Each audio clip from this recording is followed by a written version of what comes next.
Hubo un pueblo desterrado en las montañas solitarias del norte de Italia, que conservó la luz de la verdad brillando en medio de la oscuridad de la Edad Media. Dios había provisto para su pueblo un santuario de inmensa grandeza, como convenía a las grandes verdades que les había confiado. Para aquellos fieles desterrados, las montañas eran un emblema de la justicia inmutable de Jehová. Ellas atestiguaban constantemente del poder creador de Dios y constituían una garantía de la protección que Él les deparaba. Dios había afirmado las montañas y las había ceñido de fortaleza.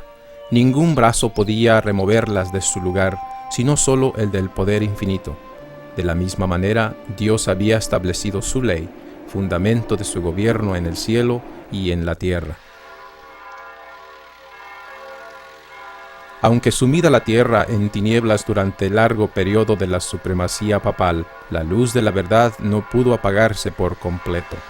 En todos los tiempos hubo testigos de Dios, hombres que conservaron su fe en Cristo como único mediador entre Dios y los hombres que reconocían la Biblia como única regla de su vida y santificaban el verdadero sábado. Nunca sabrá la posteridad cuánto debe el mundo a esos hombres. Se les señalaba como a herejes, los móviles que los inspiraban eran impugnados, su carácter difamado y sus escritos prohibidos, adulterados o mutilados. Sin embargo, se mantuvieron firmes y de siglo en siglo conservaron pura su fe como herencia sagrada para las generaciones futuras.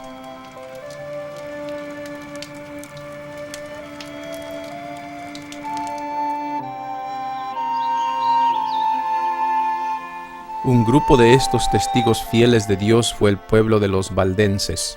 Su doctrina resaltaba como las majestuosas montañas alrededor y contrastaba notablemente con las doctrinas falsas de Roma. De acuerdo con el sistema verdaderamente cristiano, sostenían su creencia religiosa en la palabra de Dios escrita. Pero esos humildes campesinos en sus oscuros retiros, apartados del mundo y sujetos a penosísimo trabajo diario, entre sus rebaños y viñedos, no habían llegado por sí al conocimiento de la verdad que se oponía a los dogmas y herejías de la iglesia apóstata. Su fe no era una fe nueva. Su religión fue transmitida como una herencia de sus antepasados.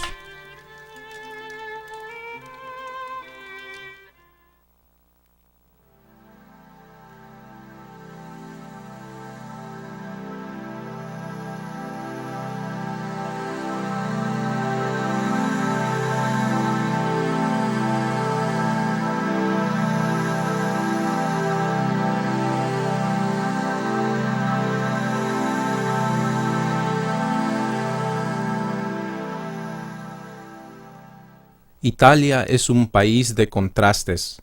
Al norte están las montañas nevadas y las praderas de los Alpes. La tierra del sur goza de un templado clima mediterráneo, y al centro del país está Roma, sentada como si fuera una reina en medio de los mares. Es en el norte que se hallaba la iglesia de los Alpes, la tierra de los valdenses. Como si fueran cincelados de las montañas, los valles del Piamonte se extienden como radios de una gigantesca rueda. El origen de los valdenses se pierde en la oscuridad de los siglos. Según sus tradiciones, ellos fueron arrancados del sur de Italia en los siglos II y III y llevados a los valles de los Alpes.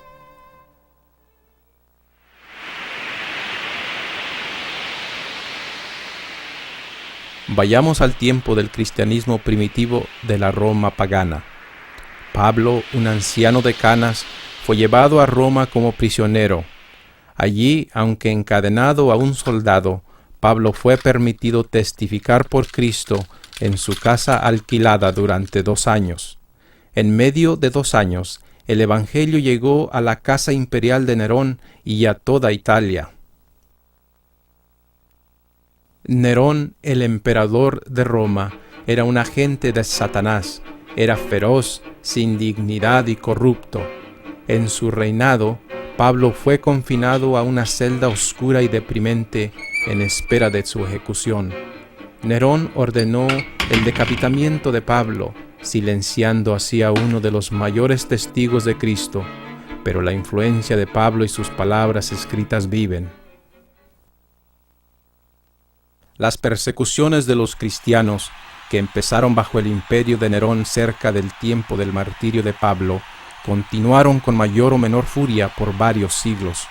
Muchos dieron sus vidas por seguir a Cristo. Ellos eran objeto de los odios y sospechas del pueblo. Se los condenaba como rebeldes contra el imperio, enemigos de la religión y azotes de la sociedad. Muchos de ellos sufrían sentencias de muerte por no querer adorar a las falsas deidades y reconocer al emperador como Dios en la tierra. Las sentencias constituían a menudo la principal diversión en las fiestas populares. Grandes muchedumbres solían reunirse para gozar de semejantes espectáculos en los anfiteatros, donde los cristianos eran despedazados por los animales salvajes. A pesar de estas persecuciones más sangrientas, estos testigos de Jesús conservaron su fe sin mancha. A comienzos del siglo IV, durante el tiempo de Diocleciano, muchos de los cristianos perseguidos huyeron al norte de Italia. Estos predecesores de los valdenses se asentaron en los valles del Piamonte y se les conocieron como gente de los valles o los Vaudois.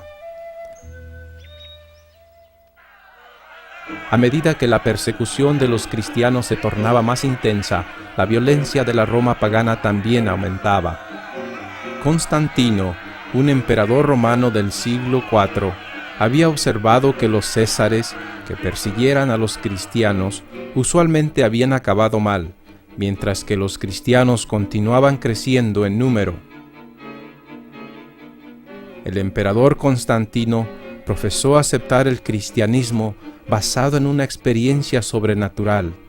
Yendo a Roma en una expedición, él dijo que se le apareció una cruz en el cielo junto con las palabras: «Con esta vencerás». Pero él continuó con sus formas paganas de adoración.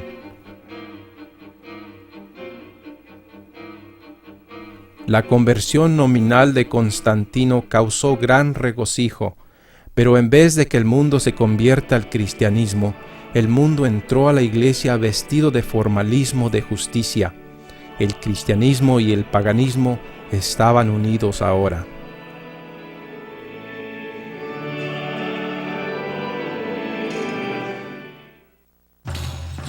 El sol, universalmente proclamado como un guía invencible y protector del emperador de Roma, recibía más devoción de parte de Constantino que el Señor Jesucristo.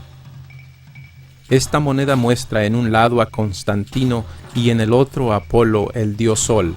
Después de que Constantino afirmó haber aceptado el cristianismo, el dios Sol Apolo, que a menudo se dibuja con los rayos solares saliendo de su cabeza, se convirtió en la imagen de Cristo para la iglesia cristiana. Los símbolos del sol se hallan a menudo en el arte de la Iglesia romana, mostrando la unión del paganismo con el cristianismo. En el mismo centro de los edificios del Vaticano en Roma, se encuentra un inmenso disco solar, armazón sobre armazón. En el medio de este disco está un obelisco, un símbolo asociado con la adoración del sol. En las religiones paganas, el sol siempre ha sido un símbolo de vida. El obelisco representaba el órgano reproductor masculino. La rueda solar, que era también un símbolo de fertilidad, representaba al sol, la luna y las estrellas. Estos símbolos paganos se pueden ver en los templos por todo el mundo y sus orígenes se pueden rastrear hasta la antigua Babilonia. Esta abertura en una de las grandes cúpulas de la Basílica de San Pedro permite que los rayos solares brillen adentro. Tome nota del disco solar alrededor de la abertura. Esta cúpula y la abertura, que simbolizan al sol, son parte del Panteón, el más antiguo templo pagano de Roma. Este templo fue terminado en el año 27 AC y dedicado a todos los dioses. La Basílica de San Pedro, que es una imitación del Panteón, copió una buena parte del simbolismo de este en su arquitectura, aún duplicando el obelisco que está en su frente. En un tiempo se colocaron estatuas de los dioses debajo de la cúpula, dentro del Panteón.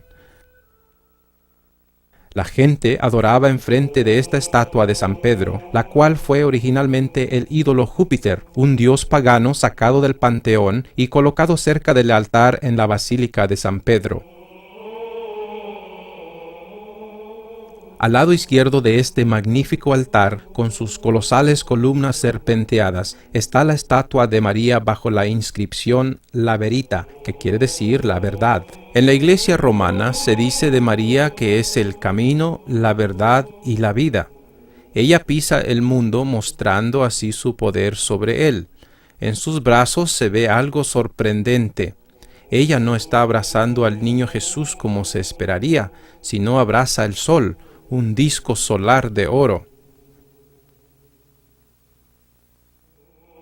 Se dice que la primera reina de Babilonia, llamada Semíramis, dio a luz al dios Sol. Ella fue llamada la Reina del Cielo, tanto como María es llamada la Reina del Cielo por la Iglesia Católica.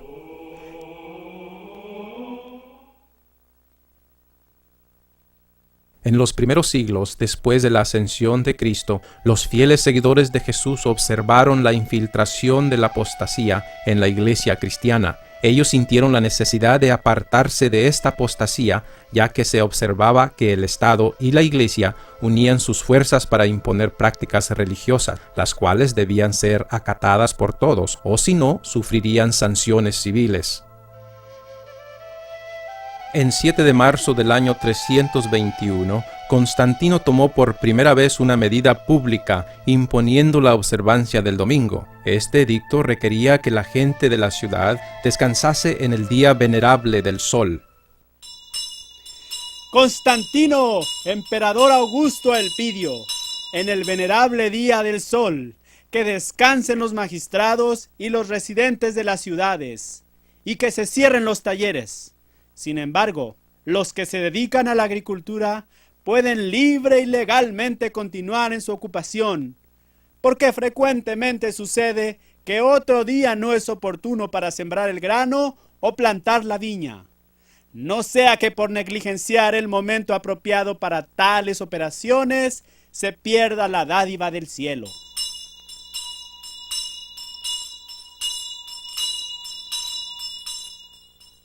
En los primeros siglos, la mayor parte del mundo cristiano adoraba a Dios en el séptimo día como los apóstoles. Cuando se vio que el edicto de Constantino carecía de pruebas para sustituir la autoridad divina, el obispo de Roma, Eusebio, quien buscara el favor de la princesa, propagó la idea de que Cristo había cambiado la santidad del sábado al domingo. Entonces, aquellos que continuaron aferrándose al séptimo día fueron declarados enemigos del Estado y de la Iglesia. Los valdenses tomaban la Biblia como única regla de fe, aborrecían la idolatría de la Iglesia papale y rechazaban las tradiciones, los días de fiesta y aún el domingo. Sin embargo, guardaban el reposo del séptimo día y empleaban la manera apostólica del bautismo.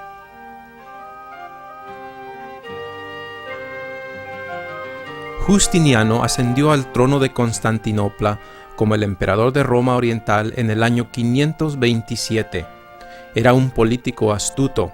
En un esfuerzo por extender su soberanía por todo el Imperio Romano, él vio la necesidad de asegurarse la cooperación de la Iglesia Católica, la cual estaba muy organizada a este tiempo. En el año 538, una nueva orden de papas comenzó con Vigilio. Ahora, los papas no estaban limitados solo a la Iglesia, sino pasaban a tener poderes sobre el Estado. Justiniano había otorgado al obispo de Roma la facultad de ser la cabeza de todos los obispos y el verdadero y efectivo disciplinador de los herejes. Así el papado quedara establecido firmemente para el siglo VI. Su asiento del poderío había sido establecido en la ciudad imperial y el obispo romano había sido declarado como la cabeza de la Iglesia toda. El paganismo había cedido al papado. Del 538 al 1798, Europa cayó en la edad del oscurantismo. Las atrocidades cometidas bajo el dominio del papado revelan ser una de las grandes potencias perseguidoras de la historia. Y el dragón le dio su poder y su trono y gran autoridad.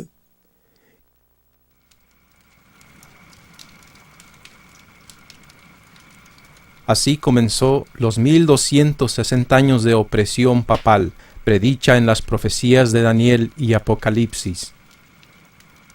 Y hablará palabras contra el Altísimo, y tratará duramente a los santos del Altísimo, y pretenderá cambiar los tiempos y la ley, y serán entregados en su mano hasta un tiempo, y tiempos, y medio tiempo.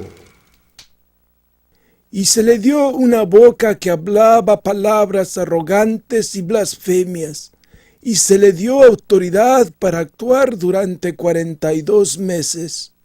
Y abrió su boca en blasfemias contra Dios, para blasfemar de su nombre, de su tabernáculo y de los que moran en el cielo. Y se le permitió hacer guerra contra los santos y vencerlos. También se le dio autoridad sobre toda tribu, pueblo, lengua y nación.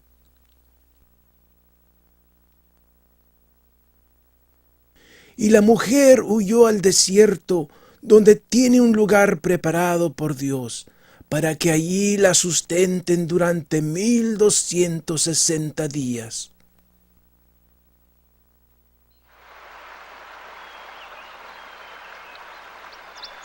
Tras los elevados baluartes de sus montañas, encontraron los valdenses seguro escondite. Allí los testigos de la verdad conservaron por 1000 años la antigua fe. Privados por siglos de la iglesia visible y forzados a adorar en las fosas y cuevas, ellos hallaron fuerza en la palabra de Dios. El conocimiento personal de la palabra de Dios era la única luz para ellos. Los ministros valdenses eran educados como misioneros. Su escuela se hallaba en el remoto desfiladero montañoso más inaccesible del Prat del Tor. El estudio era riguroso y extenso, incluyendo los idiomas latín, romano e italiano. Después de varios años de estudio y retiro, se les consagraban a la obra de Dios con imposición de manos.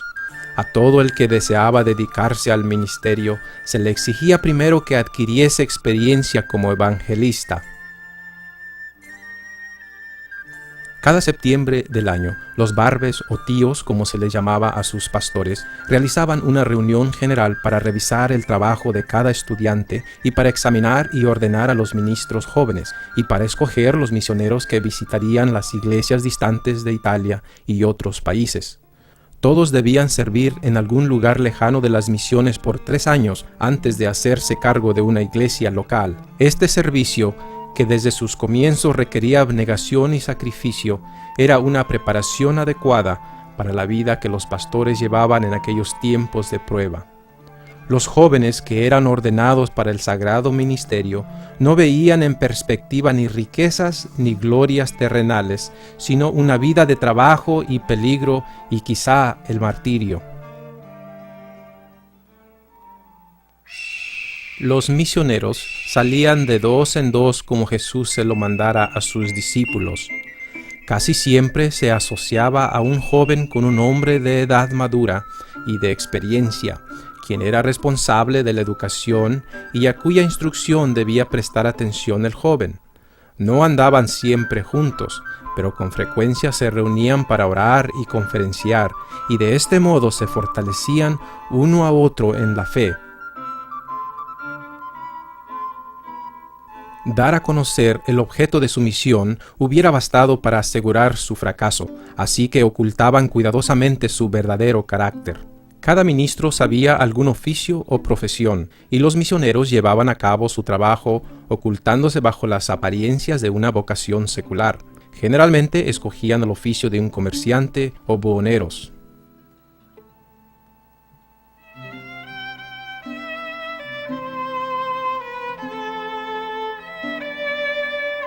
Comerciaban con sedas, joyas y otros artículos que en aquellos tiempos no era fácil conseguir salvo en distantes emporios, y se les daba la bienvenida como comerciantes allí donde se les habría menospreciado como misioneros.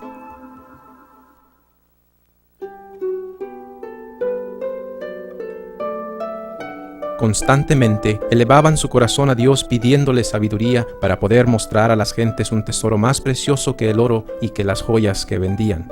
Llevaban siempre escondidos ejemplares de la Biblia entera o porciones de ella, y siempre que se presentaba la oportunidad, llamaban la atención de sus clientes a dichos manuscritos. Con frecuencia despertaban así el interés por la lectura de la palabra de Dios y con gozo dejaban algunas porciones de ella a los que deseaban tenerlas. Los misioneros decían con frecuencia estas palabras a aquellos que mostraban un interés genuino en la verdad.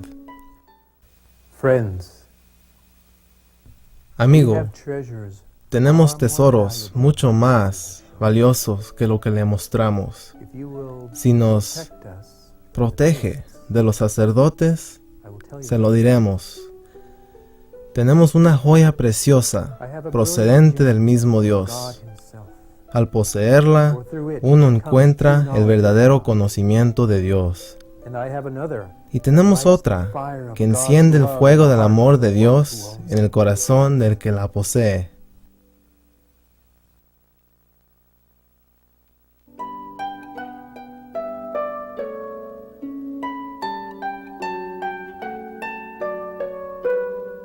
Al finalizar el día, los 2 misioneros regresaban a sus posadas y pedían la bendición de Dios sobre el trabajo del día. Estos hombres píos eran grandes practicantes de la oración.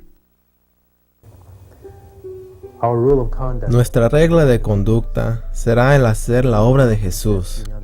Si le confesamos en la tierra, Él nos confesará en el cielo. Y si le negamos en la tierra, Él nos negará en el cielo.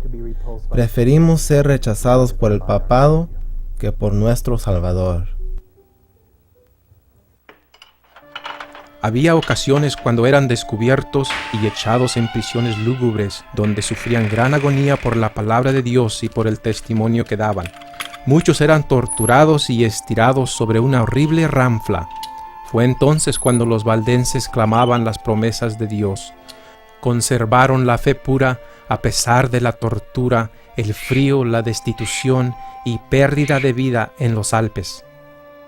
Se negaron a abandonar la Biblia, a confesarse a los sacerdotes, a recibir la hostia y creer que sea el cuerpo de Jesús, o a reconocer al pontífice de Roma como el vicario de Cristo.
Las supersticiones practicadas por la Iglesia romana mantuvieron la conciencia de la gente atada a sus falsas doctrinas. Se les enseñaba a la gente a confiar en sus buenas obras para salvarse. Dios y aún Cristo mismo eran representados como austeros y solemnes. Solo por medio de los sacerdotes y los santos podía uno acercarse a Cristo.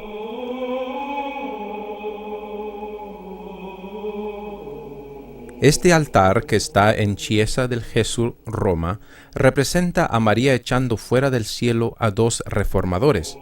Ellos son Martín Lutero y Juan Hus. Al pie del altar, un pequeño ángel arranca las hojas de un libro, la Santa Palabra de Dios, la Biblia. Aunque fue esculpida a principios del siglo XVII, esto representa la actitud desafiante de la Iglesia Católica durante los 1260 años de oscuridad espiritual.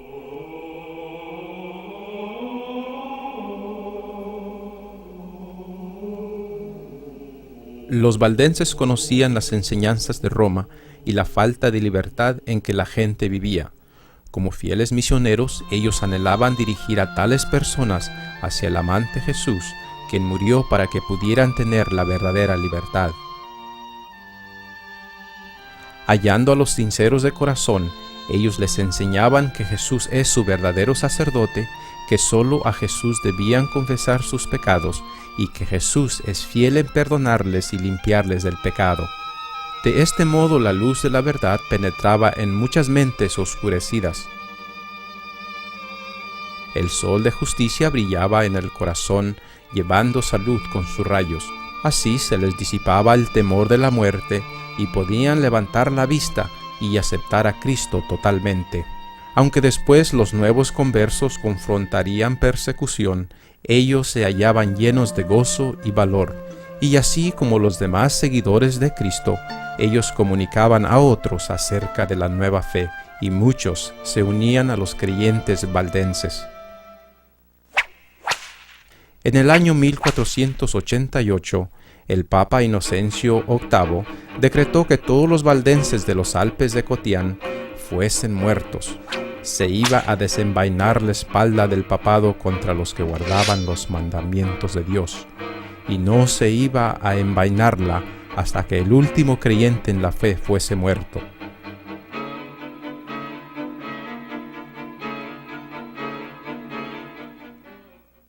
Roma insistía que los valdenses debían someterse bajo su poder. Oficiales de la iglesia fueron enviados con el decreto en la mano y les informaron lo siguiente: si venían al seno de la iglesia de Roma y si abrazaban la religión católica romana, ellos podían gozar de sus casas, propiedades, tierras, y podían vivir con sus familias sin vejación alguna. Pero si se negaban a obrar de acuerdo con las proposiciones, entonces les seguiría la persecución y la muerte segura sería la suerte de ellos. Frente a las proposiciones presentadas, los valdenses noblemente declararon que bajo ninguna consideración renunciarían su religión. Debido a la negativa de ellos para someterse a Roma, el papado escogió a Alberto Cattaneo para dirigir un ataque osado contra los valdenses.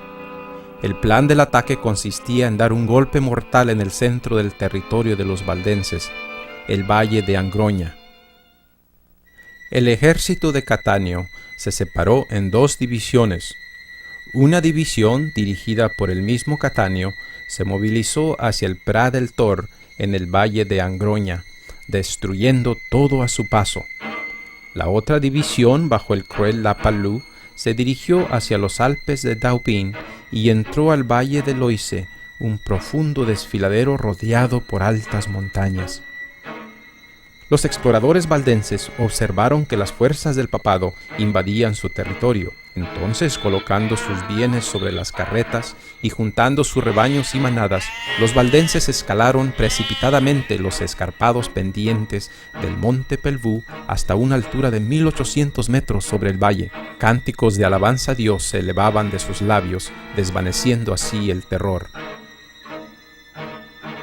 A media cuesta, encima de un inmenso precipicio, encontraron una plataforma de roca que guiaba a una gran caverna.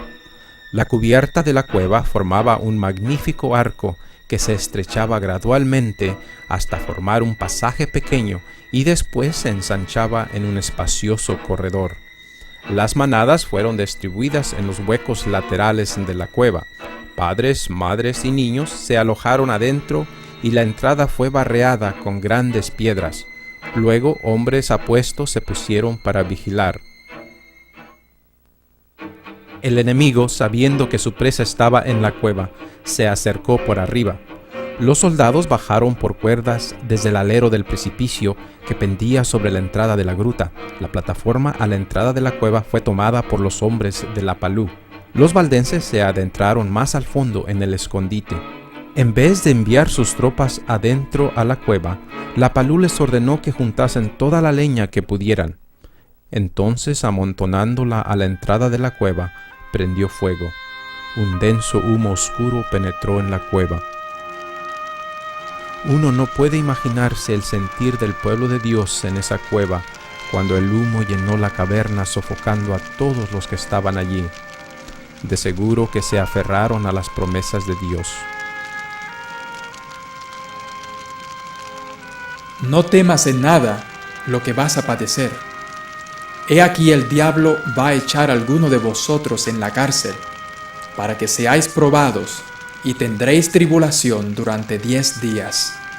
Sé fiel hasta la muerte, y yo te daré la corona de la vida.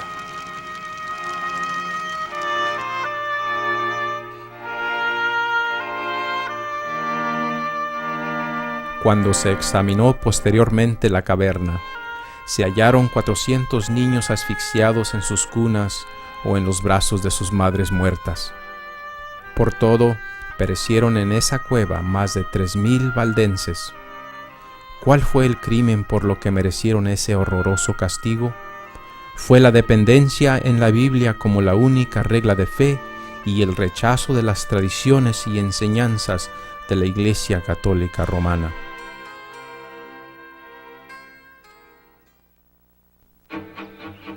Mientras la Palú cumplía su misión de destrucción en el monte Pelvoux, Cattaneo dirigía su ejército al norte y oeste para destruir a los valdenses en el valle de Angroña.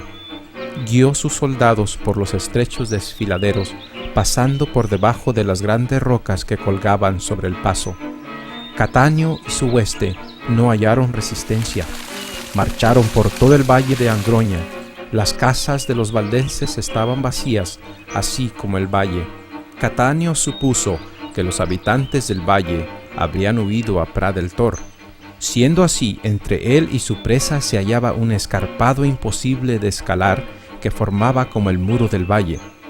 Parecía que el enviado del Papa y su ejército iban a ser detenidos por esta barricada natural. Se podían ver las montañas blancas que rodeaban el Prat. Después de una búsqueda intensa, Cattaneo descubrió la única senda que se abría hacia las montañas. Algún temblor de la naturaleza había rajado las montañas formando un despeñadero largo, estrecho y oscuro. Cattaneo ordenó temerariamente a sus hombres para que entrasen y cruzasen ese espantoso desfiladero sin saber que regresaría con muy pocos de ellos. El único pasaje que atravesaba ese despeñadero era un arrecife rocoso en un costado de la montaña, tan angosto que no podían avanzar lado a lado dos juntos. Si se les acometía de frente, de atrás o de arriba, no tenían ninguna escapatoria, ni tampoco espacio para defenderse del ataque. El sendero colgaba a media altura desde la base del desfiladero, donde muchas aguas se precipitaban sobre las rocas. Fue en ese espantoso despeñadero que los soldados del enviado del Papa marcharon. Avanzaron lo mejor que pudieron a lo largo de ese arrecife, acercándose a Prat. Parecía imposible que su presa se les escapase, pero Dios estaba velando sobre su pueblo. Mientras los soldados del enemigo avanzaban por el estrecho sendero, una nube blanco del tamaño de la palma de la mano, inadvertido por los invasores pero ansiosamente observado por los valdenses, fue visto juntarse en el pico de la montaña. La nube se agrandaba y se oscurecía rápidamente. Se deslizó por el costado de la montaña, ondulando como si el océano se precipitase por el cielo, una neblina tenebrosa. Cayó justo sobre el abismo donde el ejército del Papa se hallaba, cerrándolo y llenándolo completamente de arriba abajo con una gruesa neblina. De pronto el ejército se hallaba como en noche, todos perplejos, estupefactos, y no podían ver ni adelante ni atrás, tampoco avanzar o retirarse. Se detuvieron todos aterrorizados.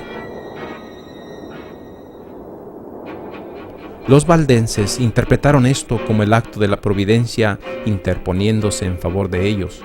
Esto les daba la oportunidad de rechazar al invasor. Así que, quebrando grandes piedras y rocas, las rodaron estrepitosamente hacia el cañón. Los soldados del Papa fueron aplastados allí donde se hallaban. Y eso no fue todo. Algunos de los valdenses valientemente entraron al despeñadero, espada en mano, y les atacaron de frente. La consternación se apoderó de la hueste del Piamonte. El pánico les impulsaba a escapar, pero cualquier esfuerzo por escapar era más fatal que la espada de los valdenses o las rocas que rodaban a saltos de la montaña, veloces como flecha. En la lucha, ellos mismos se dieron empujones echándose abajo uno al otro. Algunos fueron pisoteados hasta morir, otros rodaron al precipicio estrellándose sobre las rocas, y aún otros se ahogaron en la torrente. Así pareció miserablemente el enemigo de Dios.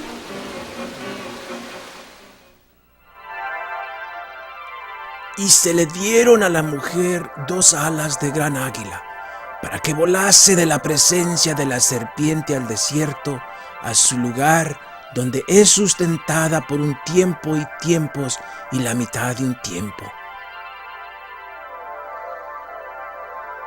Y la serpiente arrojó de su boca tras la mujer agua como un río, para que fuese arrastrada por el río. Pero la tierra ayudó a la mujer, pues la tierra abrió su boca y tragó el río que el dragón había echado de su boca. Entonces el dragón se encolerizó contra la mujer y se fue a hacer guerra contra el resto de la descendencia de ella, los que guardan los mandamientos de Dios y tienen el testimonio de Jesucristo.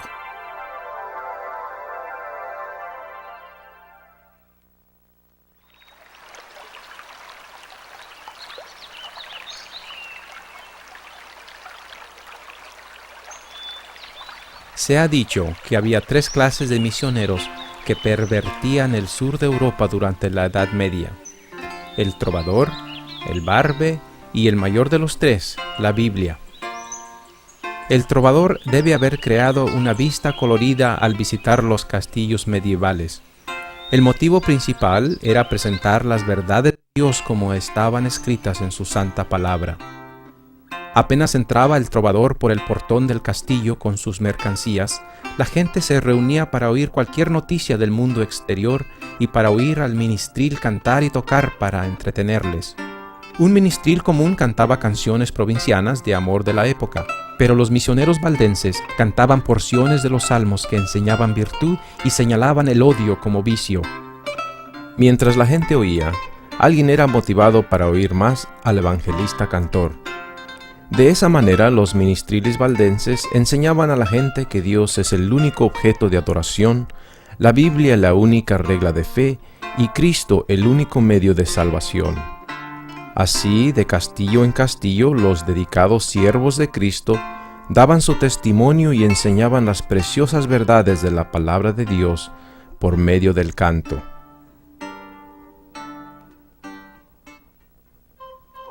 Los valdenses se contaron entre los primeros de todos los pueblos de Europa que poseyeron una traducción de las Santas Escrituras.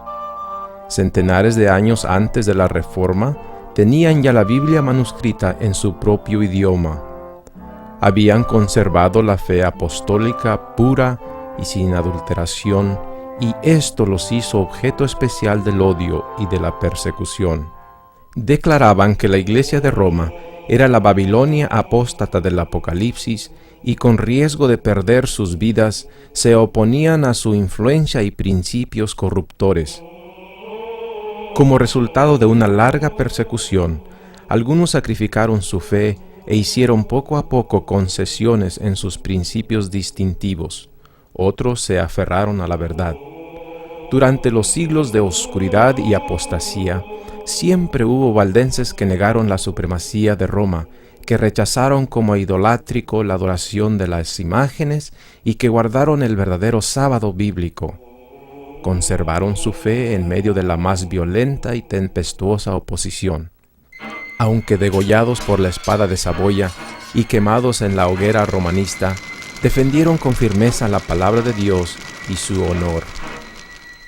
Sus enemigos les acusaban de toda clase de crímenes y prácticas infames. Les llamaban hechiceros y les culpaban de adorar a Lucifer en la forma del gato negro. Se decía que todos los niños valdenses nacían con cuellos velludos, con 4 hileras de dientes negros y con un solo ojo en la frente. Cierta vez el duque de Saboya visitó a sus súbditos valdenses después de un periodo de persecución. Pidió ver a esos niños monstruosos. Entonces se percató de la engañosa calumnia cuando les fueron presentados hermosos niños con rostros rosados, dentaduras perlinas y 2 ojos. Desde mucho antes de la Reforma en Alemania, los valdenses eran evangelistas amantes de la Biblia sobre todas las cosas, haciendo traducciones de la misma al lenguaje común, difundiéndola por toda Bohemia, Alemania, Francia e Italia. El celo misionero y el éxito de los valdenses en esparcir las verdades bíblicas resultaron en una terrible persecución, la cual ellos sobrevivieron. Sin embargo, la sangre de estos mártires regó la semilla del Evangelio. Desde su más tierna edad, los jóvenes valdenses recibían instrucciones en las Sagradas Escrituras y se les enseñaba a considerar sagrados los requerimientos de la ley de Dios. Los niños memorizaban capítulos enteros de la Biblia, de manera que cualquier suerte que corriesen las copias de la Biblia, grandes porciones de ellas se preservasen en la memoria de la juventud. Ellos iban de noche a las reuniones secretas de las casas, con pies descalzos para no ser notados cuando iban pasando o con zapatos envueltos en paños. Era costumbre entre ellos oír el Evangelio recitado por los niños, quienes se turnaban en repetir porciones del mismo. Y se le dieron a la mujer 2 alas de la gran águila, para que volase de la presencia de la serpiente al desierto, a su lugar donde es sustentada por un tiempo y tiempos y la mitad de un tiempo. Entonces el dragón se encolerizó contra la mujer y se fue a hacer guerra contra el resto de la descendencia de ella, los que guardan los mandamientos de Dios y tienen el testimonio de Jesucristo. Cada barbe o pastor aprendía un oficio manual o profesión. Todos sabían cómo cultivar el campo y criar los ganados. Antes de la invención de la imprenta, ellos copiaban grandes porciones de las Escrituras para que sus estudiantes las usasen, a quienes también les enseñaban otros idiomas y les instruían en la piedad y las buenas obras. Todos debían memorizar los libros de Mateo y Juan, pero muchos de ellos memorizaban todo el Nuevo Testamento y bastante del Antiguo. Los atesoraban en sus mentes y corazones para compartir con aquellos con quienes se pusieran en contacto mientras iban en viajes misioneros para el Señor Jesucristo.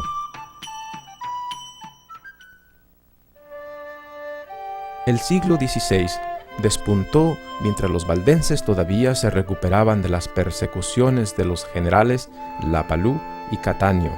El duque de Saboya les había prometido protección de sus valles, pero no todo estaba en su alcance para cumplir su promesa. Él podía prevenir que ejércitos de las cruzadas, como los que se reunieron bajo la bandera de Cattaneo, invadiesen sus valles. Pero él no podía protegerles de las maquinaciones secretas de los sacerdotes. A falta de los soldados armados del duque, los inquisidores y los sacerdotes de Roma, actuando como misioneros, sedujeron a la gente con sus sofismas y secuestraron a otros llevándoles al santo oficio. A estas vejaciones fue agregada otro mal aún mayor, el de la piedad decayente. Deseosos por hallar descanso, muchos se conformaron exteriormente con la Iglesia romana. Para hallar protección de toda interrupción de sus viajes de negocio, ellos obtuvieron certificados o recomendaciones de los sacerdotes establecidos en los valles, indicando que ellos eran papistas. Para obtener este credencial, era necesario asistir a la capilla romana, confesarse, ir a la misa y dejar que los sacerdotes bautizasen a sus niños.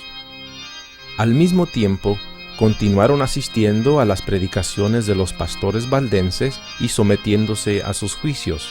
Sin duda alguna, los que practicaban tales engaños y la iglesia que los toleraba decayeron grandemente. Esa vieja vid parecía morirse y dentro de poco iba a desaparecer de esas montañas que por tanto tiempo había dado sombra con sus ramas.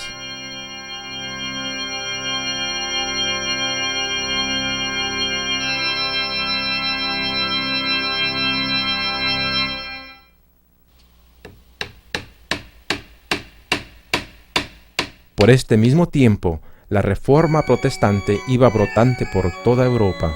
Los valdenses, ansiosos de saber hasta qué punto el yugo de Roma había sido abandonado por las naciones europeas, enviaron algunos de sus pastores a Suiza y Alemania para indagar más de ello. Ansiaban dar a conocer sus creencias y prácticas y en qué se comparaban con las creencias de los nuevos reformadores. Se organizó un sínodo y representantes de varias partes de Europa vinieron para conferenciar con los valdenses de Italia y Francia. Los representantes se reunieron el 12 de octubre de 1532 en la ciudad de Champhorán, en el centro del valle de Angroña.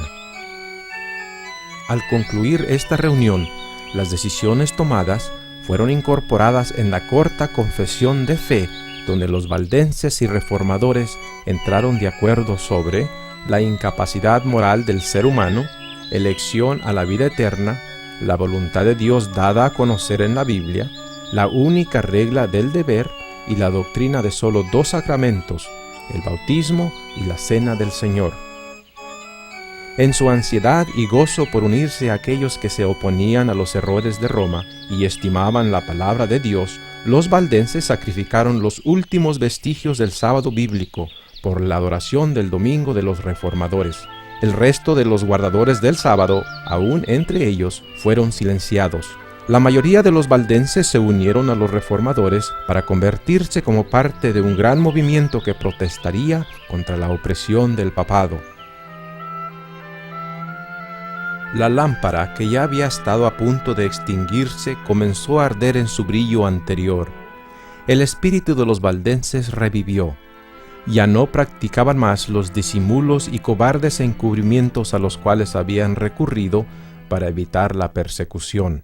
Ya no tenían temor de confesar su fe. De ahí para adelante nunca se les vería en la misa o las iglesias de los papistas. Se negarían a reconocer a los sacerdotes de Roma como ministros de Cristo, y bajo ninguna circunstancia recibirían cualquier beneficio espiritual o servicio de sus manos. Los valdenses colocaron en las manos de los reformadores el más apropiado y noble regalo, el libro, o sea, la Biblia, la cual sus padres habían preservado con su sangre y sus barbes habían transcrito y puesto en circulación laboriosamente. Ahora, ellos la traducían a la lengua francesa y la imprimían por cuenta propia para las iglesias de la Reforma. Fortalecidos por el compañerismo de sus hermanos protestantes, los valdenses reconstruyeron sus iglesias y reinstauraron los servicios de adoración. Sus pastores fueron multiplicados y multitudes acudían a sus predicaciones para beber del agua de la vida fluyendo nuevamente de su tierra.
Después del Sínodo de 1532, la Iglesia de los Alpes gozó de un periodo de relativa paz.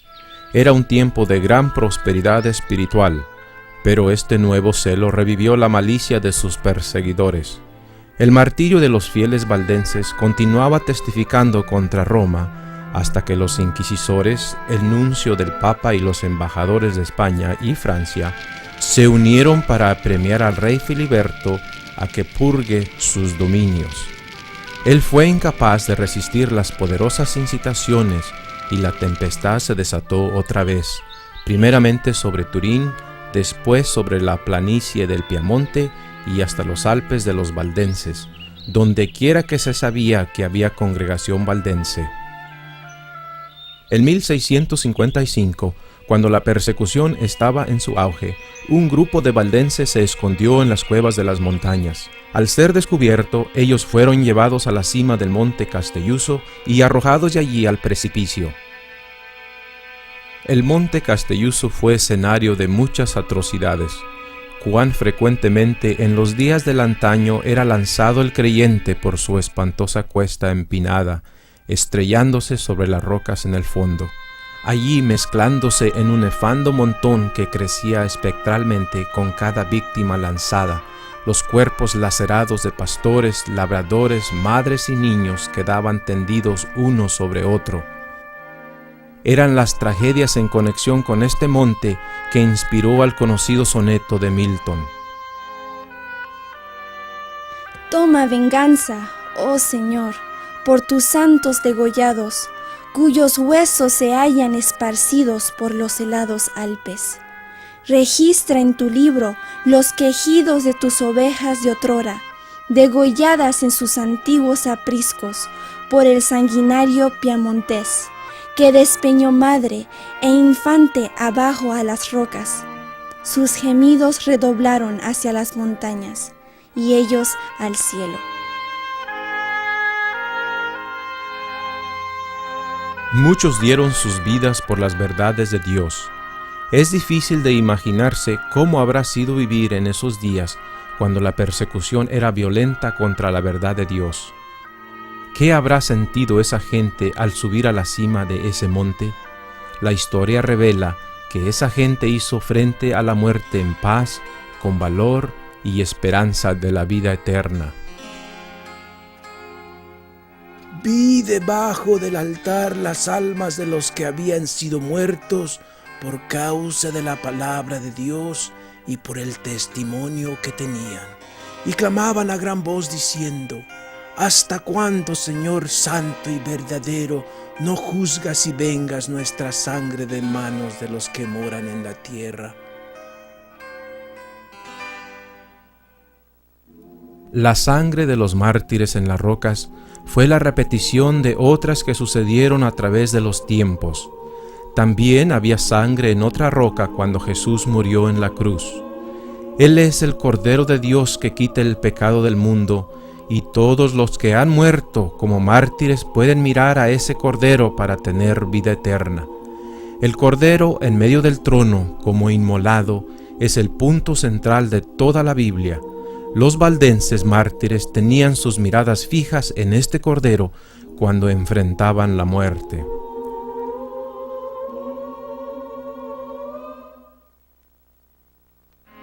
Según los registros de Dios, el año de 1685 fue registrado con infamia. El rey Luis XIV se acercaba a la muerte. Su vida había sido llena de pecados y corrupciones. Para apaciguar su conciencia, él preguntó a su confesor católico: ¿qué buena obra podría hacer para expiar sus muchos pecados? La respuesta estaba en la punta de la lengua. Él debía extirpar el protestantismo de Francia. Luis XIV hizo como se le ordenó. Se inclinó ante la raída corona del sacerdote y papa de Roma. Buscó un compañero para la sangrienta guerra del exterminio del protestantismo en Francia. Luis XIV envió un embajador al duque de Saboya con el pedido de que hiciera con los valdenses como él estaba haciendo con los hugonotes. El duque de Saboya, Víctor Amadeo, era joven y humanitario de naturaleza. Respetando a los valdenses y a la lealtad que le tenían, él ignoró el pedido del rey de Francia. Entonces Luis XIV escribió al duque de Saboya amenazándole que él mismo lo haría con un ejército de 14,000 hombres y que tomaría para sí los valles por su sacrificio. Eso era mucho. Inmediatamente se convino a hacer un tratado entre el duque y el rey francés, en el cual Luis XIV le ofreció una fuerza armada para que el duque obligara a los valdenses a tornarse servidores de Roma, bajo pena de exterminación. En 31 de enero 1686, el siguiente edicto fue proclamado en el valle. Los valdenses deberán de aquí en adelante cesar y descontinuar para siempre todas las prácticas de su religión. Se les prohíbe realizar reuniones religiosas, bajo pena de muerte y bajo sanción de confiscación de todos sus bienes. Todos sus anteriores privilegios quedan abolidos. Todas sus iglesias, casas de oración y otros edificios consagrados a la adoración serán arrasados por el suelo. A todos los pastores y maestros de escuela del valle se les manda que abracen el romanismo o que dejen el país dentro de 15 días, bajo pena de muerte y confiscación de bienes. Todos los niños de padres protestantes, nacidos o por nacer, serán obligatoriamente educados como católicos romanos. Todo niño que nazca será traído a la semana después de nacer a la curia de la parroquia y admitido en la Iglesia Católica Romana bajo pena de azotársele públicamente con vara a la madre y forzársele a 5 años de trabajo en las galeras al padre. Los pastores valdenses abdicarán las doctrinas que predicaron públicamente y recibirán un salario 1/3 más alto de lo que gozaban, pero la mitad de ello será revertido para las viudas. A todos los protestantes extranjeros radicados en Piamonte se les ordena que se conviertan en católicos romanos o salgan del país dentro de 15 días. Por un acto especial de su grande y paternal clemencia, el soberano permitirá que vendan en este intervalo las propiedades que hayan adquirido en el Piamonte, siempre que la venta sea hecha a un comprador católico. Esta era una guerra a punta de lanza, a mesa o a norte, ve a la misa o a la muerte. Los víctimas enviaron sus humildes súplicas de misericordia a Turín por 3 veces, pero no recibieron respuesta. En Viernes Santo de 1686, cuando la gente estaba reunida en la iglesia de Angroña, el pastor Arnaud oró así: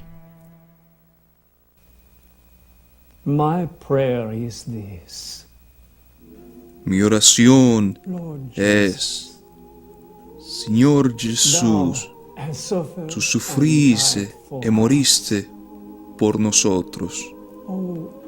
Señor, danos gracia para sufrir y morir por ti. El que es fiel hasta el fin, este será salvo.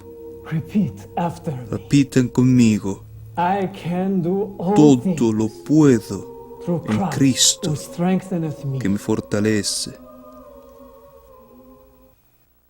La orden fatal fue dada en 22 de abril de 1686. En solo un mes el valle fue despoblado. 2 ejércitos, uno francés bajo el general Catinat y otro piamontés bajo Gabriel de Saboya, atacaron en conjunto contra los mártires. Algunos fueron quemados vivos, otros desollados, muchos fueron colgados en árboles, otros lanzados a los precipicios y aún otros usados como blancos de los soldados. La mayor parte de la población no sobrevivió. De todos ellos, 42 hombres y pocos niños y mujeres escaparon a las alturas de un monte y otro tanto a otro monte. Vivieron en cuevas y se alimentaron de plantas silvestres y carne de lobos. Los restantes 12 a 13,000 en el valle fueron conducidos como ganado a las prisiones de Turín, una distancia de 48 kilómetros. Más de 1,000 niños fueron arrancados de los brazos de sus madres y dispersados entre conventos o familias católicas. Muchos de los adultos fueron dados al rey Luis XIV para sus galeras en Marsella. Millares murieron en las prisiones de Turín porque se les apiñaba uno sobre otro. Se les alimentaba de pan añejo y agua podrida. Se les hacía dormir sobre ladrillos, suelo duro o paja mojada, comidos por las sabandijas y dejados sin luz toda la noche, aun cuando sus enfermos estaban muriéndose. El sol les tostaba en verano y el frío les congelaba en el invierno. Y los sacerdotes y monjas se les acercaban por todos los medios infames para convertirles. Al fin salió una orden lograda por las súplicas de los fieles suizos para poner en libertad a los sobrevivientes y enviárseles al otro lado de las montañas, a un refugio en Suiza. Después de un sufrimiento indescriptible, los sobrevivientes valdenses fueron soltados para que trepasen las montañas hacia Suiza en pleno invierno. Cualquier cosa era mejor que la inmundicia y enfermedad que sufrieron en Turín. Todos estaban impacientes de salir de esas horribles prisiones. La orden les fue leída a las 5 horas de una tarde de invierno. Debilitados y enfermos, se prepararon para salir a la noche, tal como estaban vestidos en harapos. Tan pronto como salieron, caminaron como 16 o 19 kilómetros esa noche, pero el duro invierno cobró sus víctimas. La luz del amanecer reveló cadáveres congelados tendidos sobre las laderas de la montaña.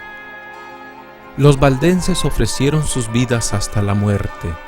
Murieron como vencedores y recibirán el galardón de los vencedores. En esas montañas nevadas ellos fueron cubiertos de nieve y hielo, todo blanco aunque fatal. Pero en la tierra nueva ellos tendrán la vestidura de luz blanca y limpia, el manto de la justicia de Cristo. Tal como Jesús sufrió la muerte de mártir, así también un gran número de los valdenses murieron en la fe, clamando las promesas de Dios.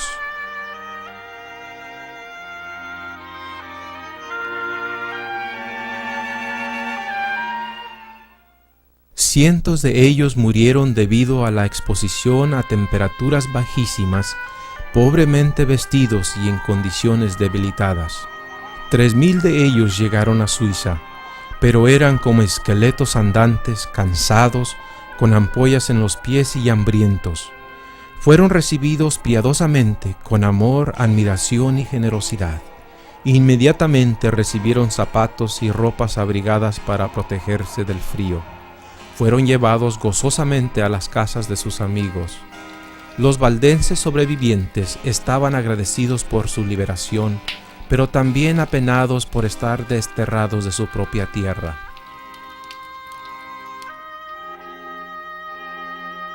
Estos son los que han venido procedentes de la gran tribulación, y han lavado sus ropas y las han emblanquecido en la sangre del Cordero. Los valles estaban desolados, las iglesias destruidas, las casas quemadas y las montañas sembradas de cadáveres.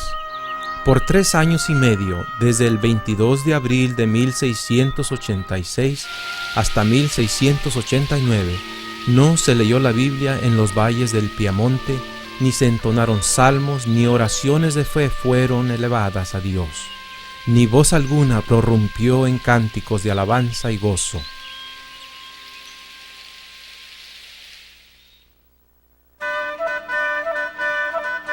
Una historia emotiva de dedicación y valor se vivió con el glorioso retorno de los valdenses a su tierra, el Valle del Piamonte. Enrique Arnaud, un pastor valdense que ministraba en el valle durante la persecución de 1686, a los 40 años de edad, guió como 900 hombres a través del lago de Léman. Después de 10 días de fatiga, batallas y penurias en las montañas de Saboya, ellos llegaron a los límites de sus valles. Al llegar a la primera villa, sacaron la puerta de una iglesia para hacer de ella un púlpito, y Arnaud predicó afuera. Pero el enemigo, el duque de Saboya, instigado por el Papa romano, vino contra los soldados valdenses y les desplazó de nuevo a las montañas. Un ejército de 20,000 contra 900. Los soldados valdenses se defendieron en las montañas durante todo el invierno. Por la providencia de Dios, hallaron un sembradío de maíz sin cosechar, pero cubierto de nieve. La neblina, el viento, la lluvia y la nieve estuvieron a favor de ellos. Parece que estos estaban al mando de ellos, según dijo un oficial del enemigo. Por meses resistieron los ataques del enemigo, abandonando sus barricadas, luchando a poquitos y al final desplazados a la cima de la Valsiglia, parecían sin esperanza.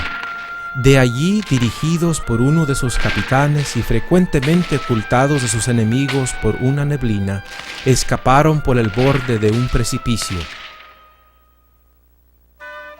Finalmente se formó una coalición entre Alemania, Gran Bretaña, Holanda y España para refrenar la ambición de Francia. Se le escogió 3 días para que Víctor Amadeo escogiera de cuál lado quería estar, de parte de los aliados o del rey de Francia. Amadeo escogió unirse a la coalición y por tanto romper con Luis XIV. En este caso, ¿a quién daría la bienvenida a los Alpes sino a los valdenses, un pueblo que había sido leal a su reino? Dispuestos a ampararse al lado del trono de su príncipe, y puesto que la mano perseguidora fue retirada, los valdenses aceptaron la oferta de paz. Sus villas y tierras les fueron restaurados. Sus iglesias fueron reabiertas para que adorasen los protestantes. Sus hermanos que todavía estaban prisioneros en Turín fueron libertados. Sus paisanos residentes en Alemania recibieron pasaportes para volver a sus casas. Así, después de un triste intervalo de 3 años y medio, los valles se poblaron de una antigua raza y se llenaron de las antiguas canciones de alabanza. Aunque se les otorgaron de nuevo sus tierras y algunos privilegios, los valdenses fueron aislados en las montañas, privados de sus derechos civiles. Eran parias y marginados de Italia. Un valdense no podía ejercer su profesión o tomar cursos regulares en las universidades de Italia o adorar de acuerdo a su fe fuera del valle. No fue sino hasta 1848 cuando finalmente se les dieron plenos derechos civiles y libertades.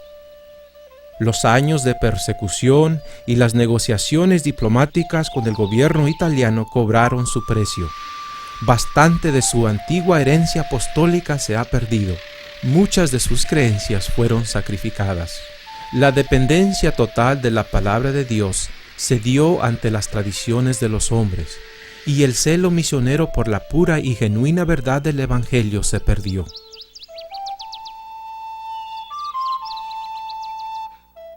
Los valdenses se involucraron en el surgimiento del ecumenismo que cundió por toda Italia y varios otros lugares de Europa a mediados del siglo XVIII.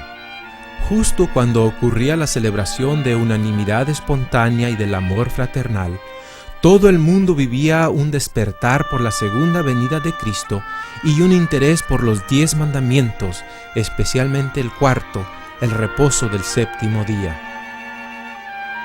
Mientras el remanente de los valdenses deponía lo mejor que tenía, sacrificando la antigua fe de los apóstoles, Dios estaba levantando otro pueblo. Por medio del despertar del movimiento adventista, muchos se estaban uniendo para proclamar la segunda venida de Cristo y para continuar la ininterrumpida práctica del reposo, guardando el reposo del 7º día y honrando todos los mandamientos.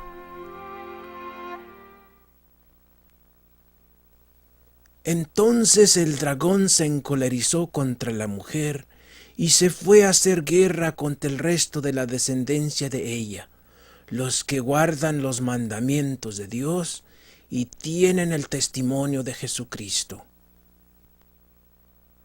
El pueblo remanente de Dios deberá soportar las persecuciones como los valdenses. deberá dar el mensaje de amonestación contra el poder representado por la bestia en Apocalipsis 13. Y se le dio una boca que hablaba palabras arrogantes y blasfemias, y se le dio autoridad para actuar durante 42 meses. Y se le permitió hacer guerra contra los santos y vencerlos. También se le dio autoridad sobre toda tribu, pueblo, lengua y nación. Y la adorarán todos los moradores de la tierra, cuyos nombres no están escritos desde la fundación del mundo en el libro de la vida del Cordero que fue inmolado. La influencia de la Roma papal y de las naciones que reconocen su dominio está lejos de ser destruida. La profecía señala la restauración de su poder. Podemos ver cumpliéndose esto en la caída del comunismo soviético y en el resurgimiento de la dominación católica bajo el Papa Juan Pablo II.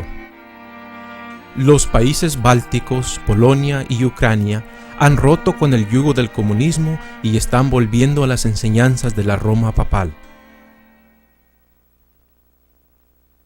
Vi una de sus cabezas como herida de muerte, pero su herida mortal fue sanada, y se maravilló toda la tierra en pos de la bestia. El catolicismo romano nunca había recibido la aceptación del mundo protestante como lo recibe hoy. Los protestantes no están más protestando. El protestantismo está cambiando y está formando una confederación con el hombre de pecado, el papado, bajo el Papa de Roma. Al final de la historia de este mundo, habrá un ataque final contra el pueblo de Dios. La iglesia remanente quedará firme y unida en la verdad ante el torrente de error que Satanás lanzará contra ella.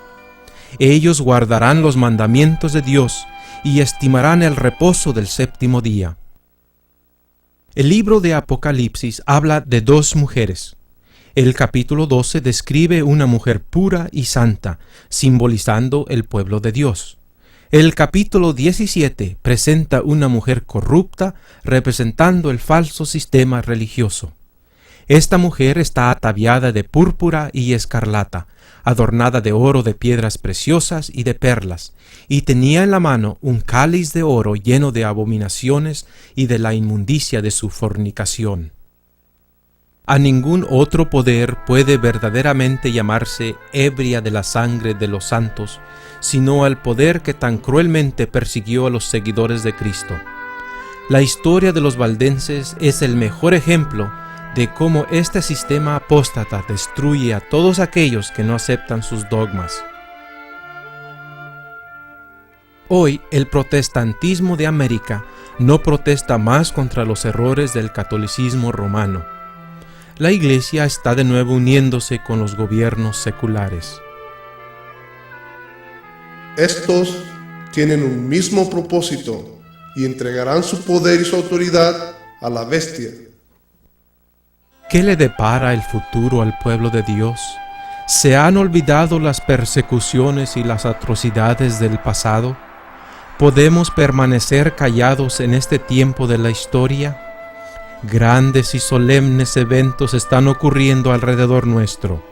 Más adelante nos espera la guerra, el riesgo de encarcelamiento, la pérdida de la propiedad y aún de la vida misma, así como defender la ley de Dios que ha sido anulada por las leyes de los hombres.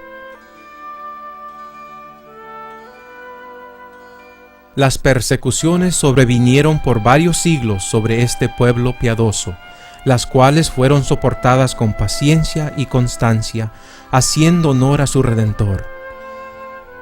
Esparcidos por muchos lugares, ellos plantaron la semilla de la reforma que comenzó en los días de Wycliffe y que se amplió y echó raíces en los días de Lutero.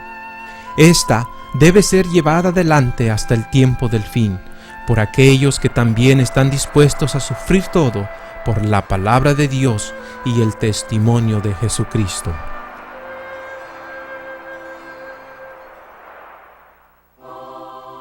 He aquí, yo vengo pronto, y mi galardón conmigo, para recompensar a cada uno según sea su obra.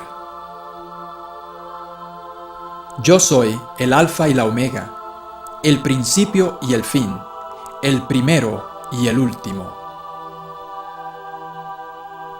Bienaventurados los que guardan sus mandamientos, para poder tener acceso al árbol de la vida y para entrar por las puertas en la ciudad.